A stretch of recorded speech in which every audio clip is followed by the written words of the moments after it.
Volodymyr Zelensky, in his evening address, repeated the conditions on which Ukraine is ready for negotiations: restoration of territorial integrity, respect for the UN Charter, reimbursement of all damages, punishment of every war criminal, future security guaranteed. Volodymyr Zelensky also spoke about the situation in the Donetsk region, where the fighting is particularly intensified. Although Russian troops are outnumbered in this region, Ukrainian forces are successfully repelling their attacks. The Donetsk region remains the epicenter of the greatest madness of the occupiers. Hundreds die daily. The ground before the Ukrainian positions is littered with bodies of the occupiers. In the east and south, we are gradually pushing the enemy out. We are moving forward step by step. Evacuation of civilians is underway in Bakhmut.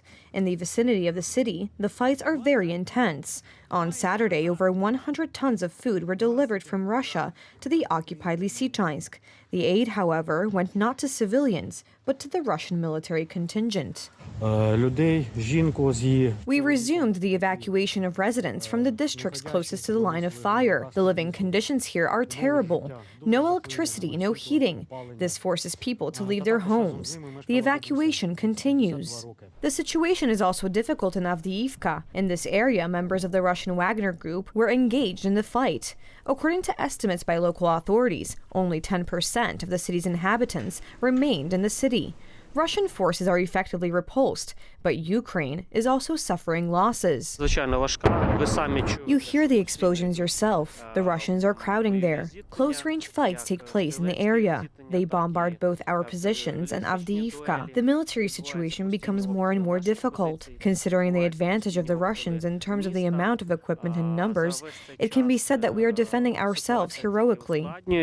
Meanwhile, yesterday, the foreign ministers of the Central European Initiative, during a meeting in Sofia, unanimously declared their support for Ukraine. Moreover, the members of the agreement plan a visit to Kiev to learn about all the current needs of the fighting country. Financial and material support already provided to Ukraine by the Central European Initiative and on the bilateral basis, and exchange ideas to further possible actions and initiatives in this regard, as well as on ways to handle the wider ramifications of the war.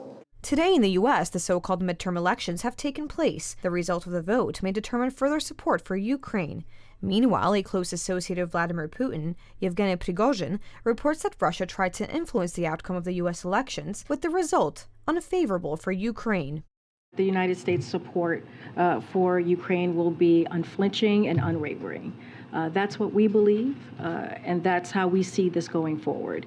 You saw Jake Sullivan say the very same thing while he was in Kiev on Monday and reiterated the United States will continue to support Ukraine across a range of areas, whether it's security assistance, economic assistance, or human rights assistance. Since February 24th, the United States has transferred over $9 billion to Kiev. This amount consists of the sum of funds transferred as part of military and humanitarian support.